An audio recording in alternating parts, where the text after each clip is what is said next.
Welcome to Perfect Word Media. My name is J. Monroe Johnson, and today is Thursday, October 24th, 2024. And I got some bad news, America, and it's gonna hurt. Alabama's violating the Constitution again, and I'm not talking about the Alabama Constitution of 1901. Alabama's got about a half dozen constitutions, yet we go by the last one. And the founding fathers of Alabama enshrined in the Alabama Constitution of 1901, Section 35, that restrains Alabama state agents from illegally seizing personal property and violating the personal property rights of an Alabama civilian. See, tyranny knows KNOWS, N-O, restraint, unbridled cruelty, unbridled greed. It has taken over some of our leaders in Alabama and created a Nazi Germany criminal regime. It's a Nazi Germany styled criminal regime here in Alabama right now. Right here, right now.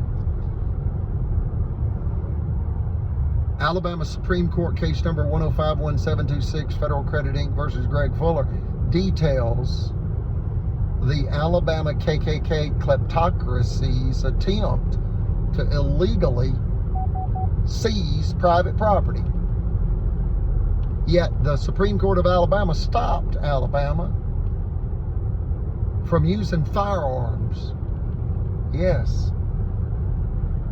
Marshall County Sheriff's Department would have been issued an illegal confiscation order by a corrupt Marshall County judge. Specifically David Evans, that had signed the $5 million highly unconstitutional, utterly immoral, very cold. Why? Well, it's a bank robbery by Alabama. You go, wait a minute, I thought it was a finance company. It was, and it is. You can call it a money services business, a money services business. That's what the FDIC calls it. You can call it a finance company. You can call it private business enterprise. You can call it a small business. It doesn't matter what you call it. It's private property. It's not the property of the state of Alabama. Are there cronies? See, the corrupt Alabama state agents, they steal civilians' property for their buddies. It's a theft scheme of officials in Alabama in the 21st century. And understand, without the power and authority of the Supreme Court of Alabama and their unanimous ruling, you cannot underestimate the power of what I just said. A unanimous Supreme Court of Alabama ruling. Case number 1051726. And when you talk like that to an attorney, the first question they ask is, what attorney adjudicated that? What attorney prosecuted that? And what judge adjudicated that? That's what they ask. Well, the Chief Justice of the Alabama Supreme Court, Roy Moore, who is now the former Alabama Supreme Court Chief Justice, he took the case. See, they don't take many cases, relatively speaking. Neither do the Supreme Court of the United States. Neither does the Supreme Court of the United States. And what do I mean by that? Thousands of cases get appealed to the Supreme Court of the United States and our individual states. they don't have the time or resources to adjudicate every one. Most are remanded back to the trial court. This one wasn't. Why? It was a $5 million finance company robbery by the state of Alabama with an all-white jury-tampered verdict. It began in the year 2001. And we're almost entering the year 2025. And if you subtract 1 from 25, that's 24 years ago. And today's the 24th day in 2024. So you got a lot of 24s going on here. See the patterns. Understand Alabama's caught.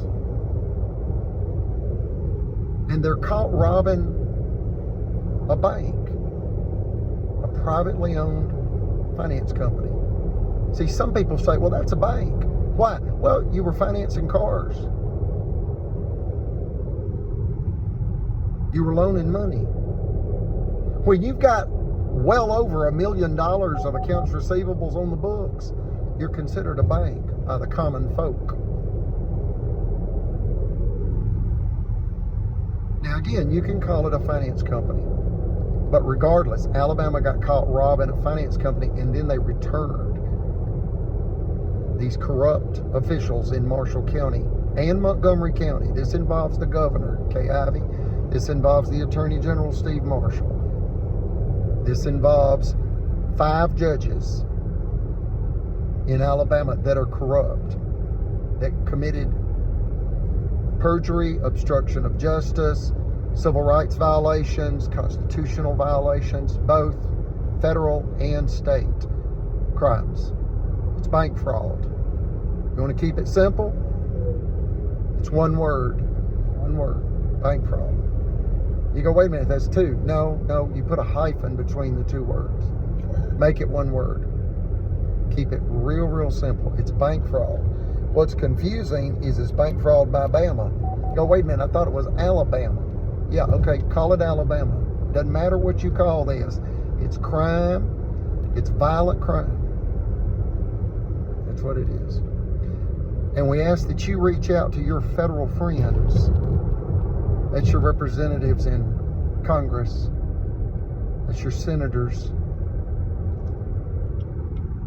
Reference this YouTube channel, Spiritual Grandpa Live 100, and tell them you have concerns for our nation's future. You have concerns for your family. Now, and I word it this way, those to be. And what does that mean? Not just your children and grandchildren and great-grandchildren, your unborn children, your family's to-be-born children. Folks, no home's safe with this type of crime. When you've got judges conspiring in violent crime that involves SA, and if you're a mature adult, you know what SA means. It's SE*UAL, assault. That's what SA means. This involves SA, ordered and are condoned by the state of Alabama,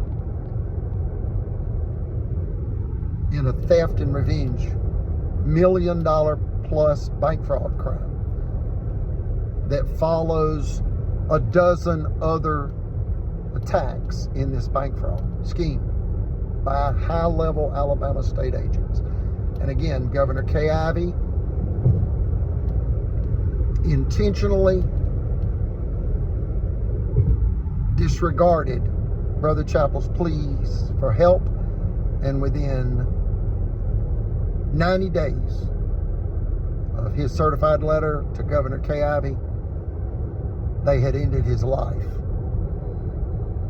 The conspirators in this bank fraud. He was threatened with jail as he defended Constitution. And he was ordered to pay the criminal sex offender chiropractic Dr. John Allen Smith. That's JONALAN Smith, SMITH. Brother Chappell was ordered to pay chiropractic Dr. John Allen Smith, $4,000. Where would Brother Chappell have gotten the $4,000, folks? Let's be real clear. His veterans